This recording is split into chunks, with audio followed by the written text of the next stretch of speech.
All right, so for the terminology, was there any specific ones that you had a hard time understanding?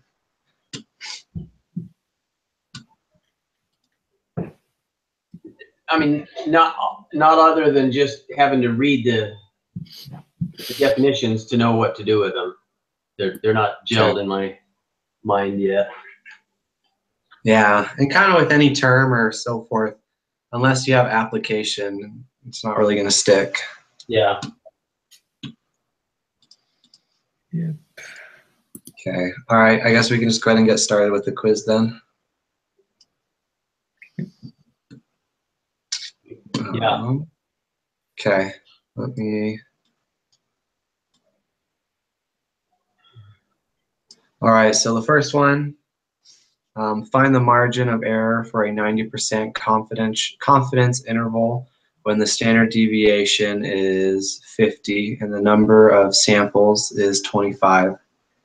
So what I did is I just took the equation for m equals the z asterisk times standard deviation over root number of samplings, and did so it would have been 50 divided by the square root of 25 times 1.96.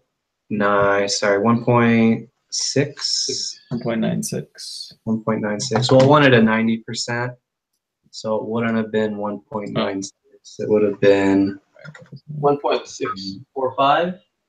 Yeah, 1.645. Yeah. And then that came out to, for me, it came out to 16.45. That's what I got, but I couldn't tell. I mean, I didn't know if that was an upper limit, a lower limit, or if that's So the number. The confidence interval includes both. It's not taking in the upper or lower, or it's not taking one or the other. It's taking both at the same time. So the confidence limit is always plus or minus whatever number. Okay. So it's not asking for upper or lower. It's just asking for your range of what it's going to be from whatever the mean could be. Okay. So that's saying the mean is some number and plus or minus, and you're within plus or minus 16.45 if you want to be within 90% error margin. Yeah, that makes sense. Okay. I can do the next one. Which of the following statements is true? I put B. So X bar is the point estimator for the mean. Yeah. Okay, so that's what I put as well. I knew it was B or C, and from the reading, I kind of assumed it would have been B. Yeah. I couldn't tell anything. None of it made enough sense. Yeah, there was one sentence, let me see if I can find it, that kind of said why it would It's have on the been. video too. Oh, okay. And it was, the teacher was saying something like the X bar is the point within the mu or whatever. I don't know how to explain it other than watching the video, but basically the X bar is like it's the sample, right, of the population.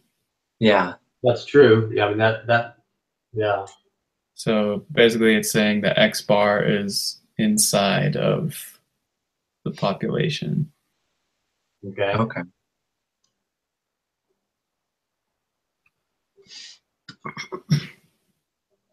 All right.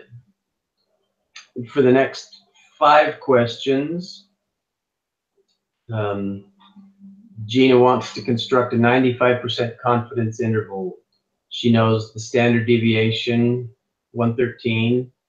The sample size is 64. And the X bar is 526. So what is the point estimate? I put 526. Yeah. That's what I did too. Okay.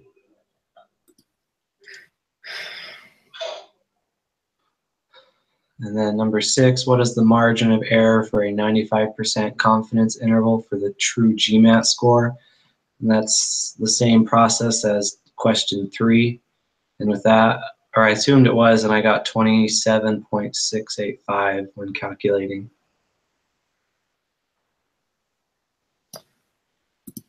Yeah. How do you do that again? It's the... So it's going to be Z asterisk or whatever our Z score is, which is the 95% confidence interval, which is 1.96. Yeah. And that's multiplied by our standard deviation of the sampling mean, which is the standard deviation over the square root of sampling, number of samplings. So it would be 1.96 times 113 over the square root of 64.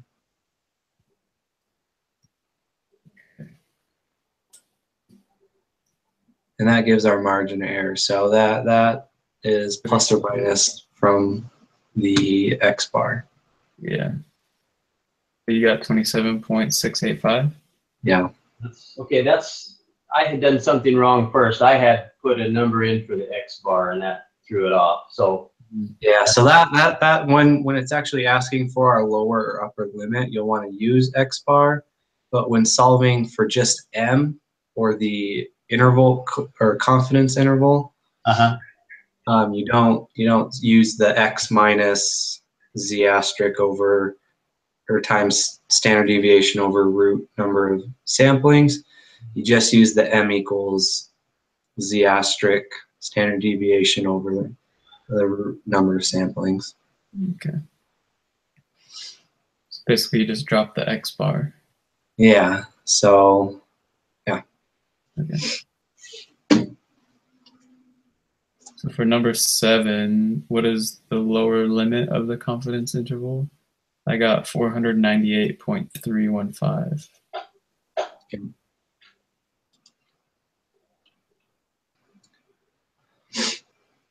and that's what I got. Okay.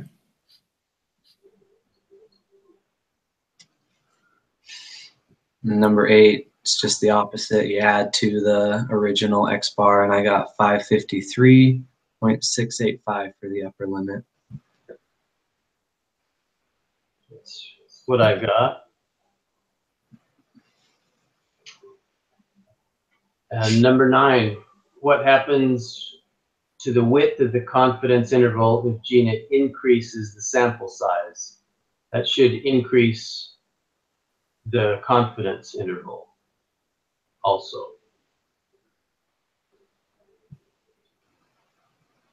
So if she increases the sample size, it should decrease the width. So it says, since the sample size n is in the denominator, if n is increased, the fraction would decrease, which would lead to a smaller margin of error. In other words, if the sample size is increased, the width of the confidence interval will decrease. Okay, I'm gonna have to review that. So that it shows it in the answer to the following questions in section 4.2 of this chapter of chapter 10. That's where it explains the increasing and decreasing. Okay. And then for number 10, what would happen if the width of the confidential interval, if GINA changed it to a 99% confidence interval? That would do what the opposite. So since our Z asterisk is increasing, that would increase the overall width as well. Okay.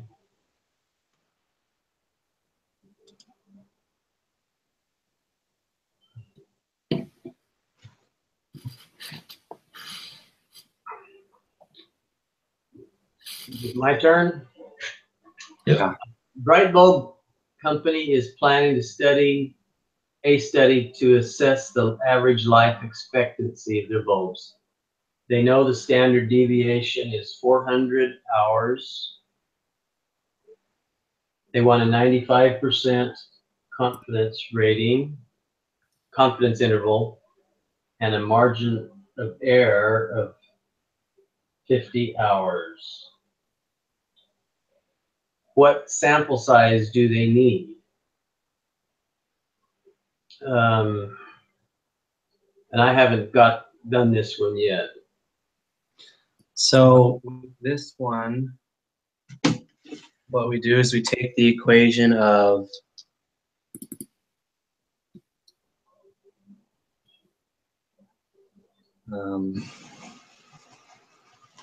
so we take this equation of the m equals z asterisk of standard deviation over root number of samplings, and you solve for n. And you can either do that with the numbers plugged in or without the numbers and solve it theoretically or theoretically first. And what it comes out to, if you solve it theoretically, it gives it, I think it gives the equation at the bottom of chapter 10. But if you solve for n, it should be n is equal to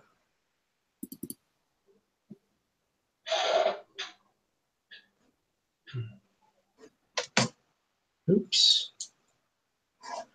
It should equal n equals z asterisk standard deviation over m all squared. And that's what you're using to solve for your number of samplings. So is it 245.862? Yep. And then we just round to the nearest whole number and get 246. Okay. I just built a spreadsheet. I mean, I just put the formulas in a spreadsheet. Is that cheating? No, that's using resources. It's probably the better way to do it anyways. Wait, so I'm trying to do it too on Excel. You take the z divided by what? So you use that's it. Standard deviation over m, and that's all squared. So you should be able to set each variable in a different box or column, and then in one column write the equation out.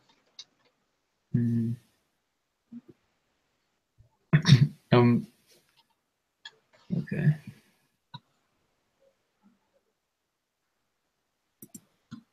Gotcha.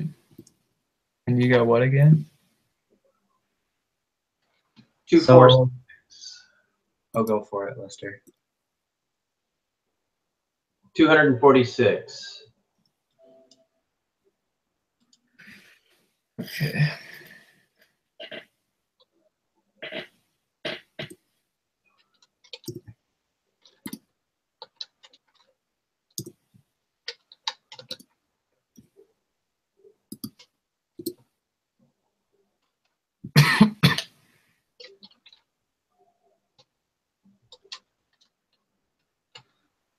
Okay, I'll go ahead and do the next question.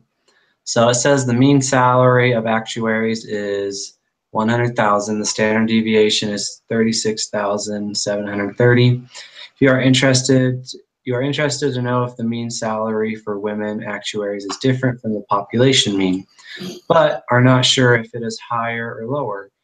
If you set up the hypothesis test with the level of significance alpha equals 0.05, and the null hypothesis equal to 100,000 and the alternate hypothesis does not equal 100,000, you collect a simple random sampling of 36 samples, women's salaries, and find that X bar is equal to 111,000.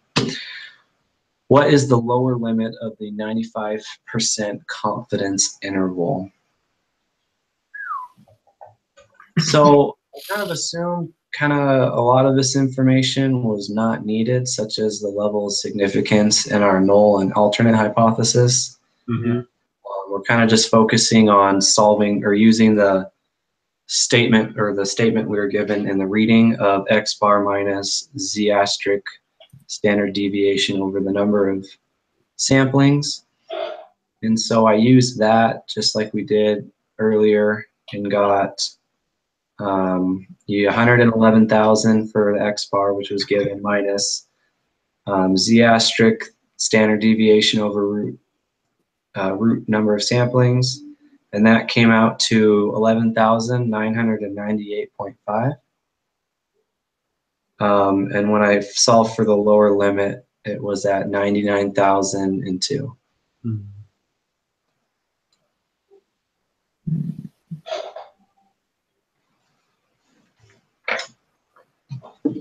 There's not. Let me just make sure that was done correctly.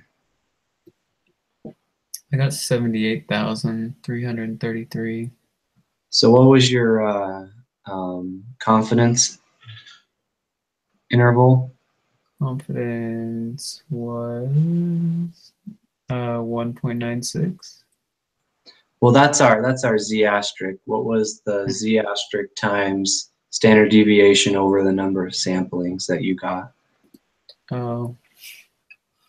That's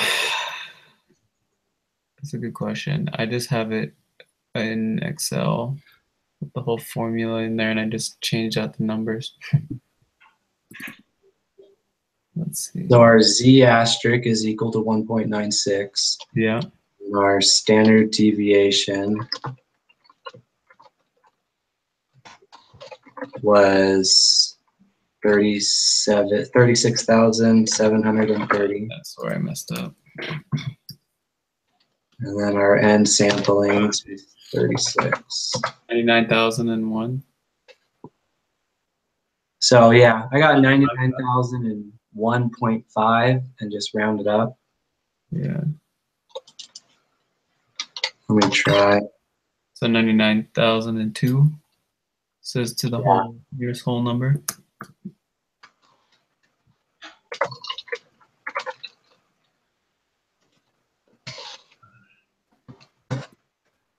And then the upper limit is 122,998.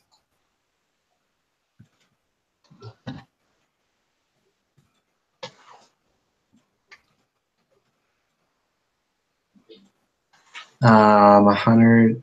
Wait, what did you get for the upper limit?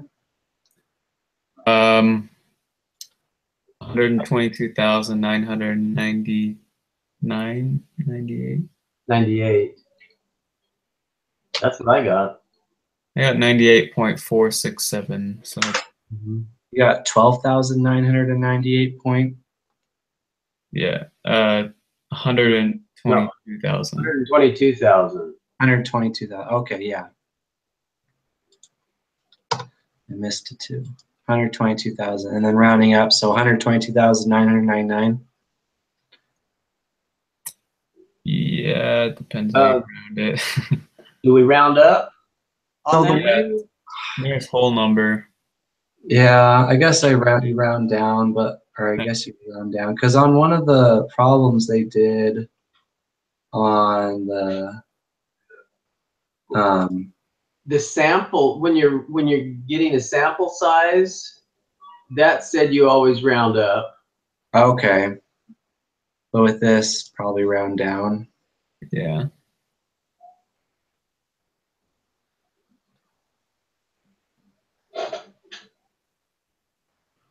So what was your M or your interval confidence again?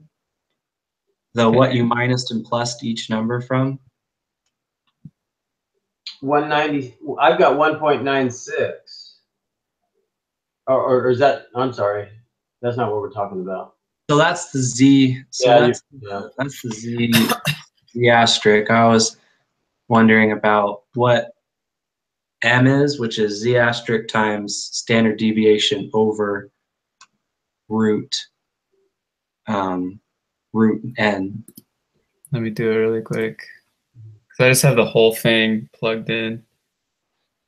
Gotcha. It's just because mine, when I did that part, I got 11,998.5. And so that's why I was rounding up in both of mine. Wait, you got 11,000? When I did 1.96 times, unless I chose a wrong n value. No, 36. So 1.96 times 36,730 Yeah. all over 6, or over 6. Yeah, that got me 11,998.5.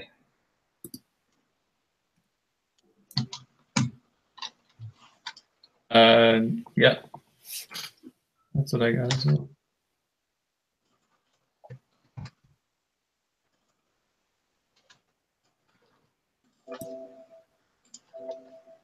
But that's for, That gives you what you plus and minus x from x bar, doesn't it? So it would be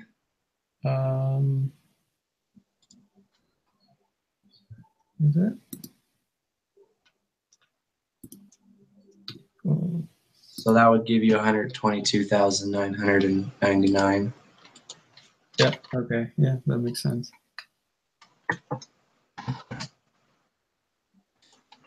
And then that gives you the upper and lower. Yeah. Mm-hmm. Okay. And for question 14, it wants you to, it's asking for the 3 requirements, and each one only gives you 1, so I'm assuming it's all of the above. That's the way I'm reading it. Okay. Yep. Sweet. Well, let's see if we got them right. Don't have Blake to check them off. Ooh. Question 7 and 8. I'm behind on a couple. Okay. I haven't submitted mine yet. 100%. Do you need help with any? No, I just working them as we're doing them. I'm behind. I've written down the answers, but I want Oh, okay. to actually compute it so that I know what I'm doing with it. Cool. Gotcha. So I think I'm good.